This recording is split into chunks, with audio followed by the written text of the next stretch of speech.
নতুন কোনো স্বৈরাচারের জন্ম হওয়ার সুযোগ আমাদের আইনে সংবিধানে থাকবে না। জুলাই যোদ্ধা, জুলাই আহত, জুলাই শহীদ।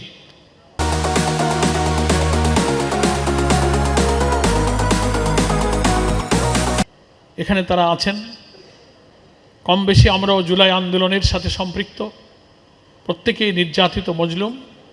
যে স্বপ্ন, যে গণ আকাঙ্ক্ষা নিয়ে 18 কোটি মানুষের পক্ষে তারুণ্যের এই শক্তি, মৃত্যুঞ্জয়ী শক্তি, অকুত ভয়, অদম্য সাহস নিয়ে যারা অত্যাচারী শাসকের বিরুদ্ধে লড়াইতে নেমে দিনকে বদলে দিয়েছিলেন, নতুন বাংলাদেশের একটা অভিযাত্রায় আমাদের যে যাত্রা শুরু হয়েছিল।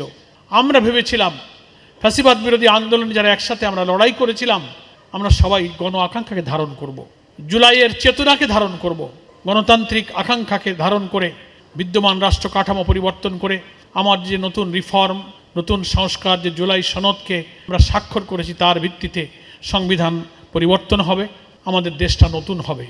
নতুন কোনো স্বৈরাচারের জন্ম হওয়ার সুযোগ আমাদের আইনে সংবিধানে থাকবে না। শাসক যে আসবে সে অত্যাচারী হতে পারবে না। রাষ্ট্রপতি, প্রধানমন্ত্রী ক্ষমতার ভারসাম্য হবে, ক্ষমতায় এসে আজীবন ক্ষমতায় থাকার স্বপ্ন থাকবে না। রাষ্ট্রের প্রত্যেকটি বিভাগের অন্ধের অন্ধের দুর্নীতি বাসা বাঁধবার কোনো সুযোগ পাবে না।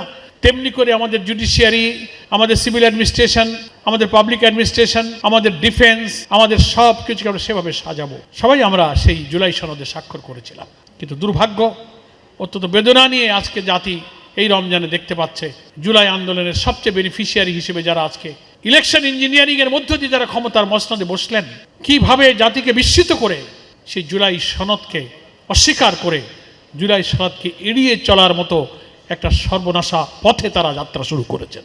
জাতির জন্য এটা বড় দুর্ভাগ্য। আমরা তাদেরকে স্মরণ করিয়ে দিব। শিক্ষা নিন 5ই আগস্ট থেকে।